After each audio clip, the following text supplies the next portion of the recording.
ഇന്നൊരു കപ്പ് കേക്കിൻ്റെ റെസിപ്പിയാണ് കേട്ടോ. ഓറഞ്ച് കപ്പ് കേക്കിൻ്റെ. അപ്പോൾ അതെങ്ങനെ ഈസി ആയിട്ട് വീട്ടിലുണ്ടാക്കുന്നത് നോക്കിയാലോ. Hi everyone, welcome back to my channel കസീന ടേൽസ് ദ കിച്ചൺ സ്റ്റോറീസ്. അപ്പോൾ ഈ ഒരു റെസിപ്പിക്കായിട്ട് ഞാനൊരു ബൗളിലേക്ക് 100 ഗ്രാം അൺസോൾട്ടഡ് ബട്ടറാണ് ചേർത്ത് കൊടുക്കുന്നത്. ഉപ്പില്ലാത്ത വെണ്ണ, അതും റൂം ടെമ്പറേച്ചറിലുള്ളതാണ്. പിന്നെ ഇതൊരു വിസ്ക് ഉപയോഗിച്ചിട്ട് നന്നായിട്ടൊന്ന് ബീറ്റ് ചെയ്ത് കൊടുക്കാം. വിസ്കിന് പകരം നിങ്ങൾക്ക് ബീറ്റർ വെച്ചിട്ടും ബീറ്റ് ചെയ്യാം. ഇതുപോലെ നന്നായിട്ട് ഉടച്ചു കൊടുത്ത ശേഷം നല്ലോണം ബീറ്റ് ചെയ്ത് കൊടുക്കുക. ബട്ടറിൻ്റെ കളറൊക്കെ മാറി നല്ല ക്രീം ഷെയ്ഡ് ആവുന്നത് വരെയും ബീറ്റ് ചെയ്ത് കൊടുക്കണം. ഇനി ഇതിലേക്ക് പഞ്ചസാരയാണ് ചേർത്ത് കൊടുക്കുന്നത്. ഒരു അര കപ്പ് പഞ്ചസാര ചേർത്തിട്ടുണ്ട്. ഈ ഒരു അളവിൽ പഞ്ചസാര ചേർക്കുമ്പോൾ ഒരു മീഡിയം മധുരമായിരിക്കും കേട്ടോ. ഇനി ഇതും കൂടെ ചേർത്ത് നന്നായിട്ട് ബീറ്റ് ചെയ്ത് കൊടുക്കുക. അപ്പോൾ ചേർത്തിട്ടുള്ള ബട്ടർ ഡബിൾ ആവുന്നത് വരെയും ബീറ്റ് ചെയ്ത് കൊടുക്കണം.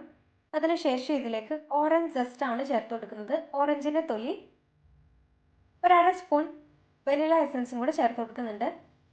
ഓറഞ്ചിൻ്റെ തൊലി ചുരണ്ടുന്ന സമയത്ത് ആ വെള്ള നിറം കാണുന്നതിന് തൊട്ട് മുമ്പ് വരെ ചുരണ്ടിയാൽ മതി കേട്ടോ, ഇല്ലെങ്കിൽ അതിനൊരു കയ്പ്പ് രുചി ഉണ്ടാവും. പിന്നെ ഇതിലേക്ക് നമ്മൾ 2 മുട്ടയാണ് ചേർത്ത് കൊടുക്കേണ്ടത്. ഓരോന്നോരോന്നായിട്ട് ചേർത്തിട്ട് നല്ലോണം ബീറ്റ് ചെയ്ത് കൊടുക്കുക. ഇപ്പോൾ നിങ്ങൾ ബീറ്റർ വെച്ചിട്ടാണ് ചെയ്യുന്നതെങ്കിൽ ഏറ്റവും ലോ സ്പീഡിൽ വെച്ചിട്ട് വേണം ഇതുപോലെ ചെയ്യാനായിട്ട്. രണ്ടാമത്തെ മുട്ടയും കൂടെ ചേർത്തിട്ട് നന്നായിട്ട് ബീറ്റ് ചെയ്ത് കൊടുക്കുക. ഇപ്പോൾ റെഡി ആയിട്ടുണ്ട്. ഇനി ഞാനിതിലേക്ക് ഒരു 1/4 കപ്പ് ഓറഞ്ച് ജ്യൂസും കൂടെ ചേർത്ത് കൊടുക്കുന്നുണ്ട്, ആ ഒരു ഓറഞ്ചിൻ്റെ ഫ്ലേവറിനൊക്കെ വേണ്ടിയിട്ട്. ഇനി ഇതിലേക്ക് നമുക്ക് പൊടി ചേർത്ത് കൊടുക്കാം. അപ്പോൾ അതിനായിട്ട് ഞാൻ 3/4 കപ്പ് മൈദയും 1 സ്പൂൺ ബേക്കിംഗ് പൗഡറും കൂടിയാണ് ചേർത്ത് കൊടുക്കുന്നത്. 1 ടീസ്പൂൺ ബേക്കിംഗ് പൗഡർ ചേർത്ത് കൊടുത്താൽ മതി കേട്ടോ. ഇതും കൂടെ ചേർത്ത് നന്നായിട്ട് മിക്സ് ചെയ്ത് കൊടുക്കുക. ഒരു അരിപ്പ വഴി അരച്ച് ചേർക്കുകയാണെങ്കിൽ നിങ്ങൾക്ക് ഒറ്റ അടിക്ക് മുഴുവനായിട്ട് ചെയ്തെടുക്കാം, ഇല്ലെങ്കിൽ കുറച്ച് കുറച്ചായിട്ട് ചേർത്തെടുത്താലും മതി. ഇനി നമുക്കൊരു കേക്ക് ടിന്നിലേക്ക് മാറ്റണം. ഇപ്പോൾ മാറ്റാനുള്ള എളുപ്പത്തിനായിട്ട് ഞാനൊരു പൈപ്പിംഗ് ബാഗിൽ ഒഴിച്ചിട്ട് അതുവഴിയാണ് ചെയ്തെടുക്കുന്നത്. ഇത് നന്നായിട്ടൊന്ന് ഇളക്കിയിട്ട് ഇതിലെ എയർ ബബിൾസ് ഒക്കെ റിമൂവ് ചെയ്യാം. ഇനി ഞാൻ ഇതേപോലെയുള്ള വേറൊരു ബൗളിലേക്കും കൂടെ ഇത് മാറ്റിയിട്ടുണ്ട് കേട്ടോ. ഇത്രയേ ഉള്ളൂ. ഇനി നമുക്കിത് ബേക്ക് ചെയ്തെടുക്കാം. അപ്പോൾ അതിനായിട്ട് ഞാനിത് ഓവനിലാണ് ബേക്ക് ചെയ്യുന്നത്. 170 ഡിഗ്രി സെൽഷ്യസിൽ 25 മിനിറ്റ്. ഈ ഒരു സമയം കൊണ്ട് തന്നെ നമ്മൾ കപ്പ് കേക്ക് നന്നായിട്ട് പൊങ്ങി മേലെയൊക്കെ നല്ല ഗോൾഡൻ ബ്രൗൺ ആയി വന്നിട്ടുണ്ട്. ഇത് നമുക്ക് ഓവനിൽ നിന്ന് മാറ്റാം.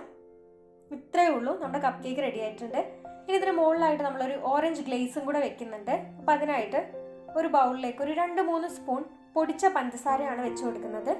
ഇതിന് മുകളിലായിട്ട് കുറച്ച് ഓറഞ്ച് ജ്യൂസും കൂടെ ഒഴിച്ചു കൊടുക്കാം.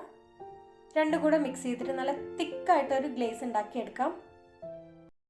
ഇത്രയേ ഉള്ളൂ, ഇത് റെഡി ആയിട്ടുണ്ട്. ഇനി നമ്മുടെ കപ്പ് കേക്ക് ഡീമോൾഡ് ചെയ്ത ശേഷം അതിന് മുകളിലായിട്ട് ഈ ഒരു ഗ്ലേസ് വെച്ച് കൊടുക്കാം. ഒത്തിരി ലൂസായിട്ടാണ് ഗ്ലേസ് ഉണ്ടാക്കുന്നതെങ്കിൽ ഇത് സൈഡ് വഴിയൊക്കെ ഒലിച്ചു പോകും കേട്ടോ. അതുകൊണ്ട് ഈ ഒരു തിക്നെസ്സിൽ വേണം ഗ്ലേസ് ഉണ്ടാക്കാനായിട്ട്. ഇതിന് മുകളിലായിട്ട് കുറച്ച് പിസ്താഷ്യൂസ് കട്ട് ചെയ്തിട്ട് അതും കൂടെ വെച്ച് കൊടുക്കുന്നുണ്ട്. അതൊക്കെ ഓപ്ഷനിലാണ്, നിങ്ങൾക്ക് ഇഷ്ടമുള്ള പോലെ ഡെക്കറേറ്റ് ചെയ്യാം കേട്ടോ. അതിന് മുകളിലായിട്ട് കുറച്ച് ഓറഞ്ച് ജസ്റ്റും കൂടെ വെച്ച് കൊടുക്കാം. ഇത്രയേ ഉള്ളൂ, നമ്മുടെ കപ്പ് കേക്ക് റെഡി ആയിട്ടുണ്ട്. ഇനി ഞാൻ മറ്റേ ബൗളിൽ ഉണ്ടാക്കിയിട്ടുള്ള ആ ഒരു കേക്കിന് മുകളിലും ഇതേപോലെ തന്നെ ഗ്ലേസ് വെച്ച് കൊടുക്കാം. അതിന് മുകളിലായിട്ട് ഞാൻ കുറച്ച് ആൽമണ്ട്സ് ആണ് വെച്ച് കൊടുക്കുന്നത്. അതിനുശേഷം കുറച്ചുകൂടെ ഓറഞ്ചിൻ്റെ തൊലി ചുരണ്ടിയിട്ട് അതും കൂടെ വെച്ച് കൊടുക്കുന്നുണ്ട്. നമ്മുടെ ഓറഞ്ച് കപ്പ് കേക്ക് റെഡി ആയിട്ടുണ്ട്. എല്ലാവരും ട്രൈ ചെയ്ത് നോക്കാം. നല്ല ഈസി ആയിട്ട് ഉണ്ടാക്കാൻ പറ്റുന്ന നല്ല ടേസ്റ്റി ആയിട്ടുള്ള റെസിപ്പിയാണ്.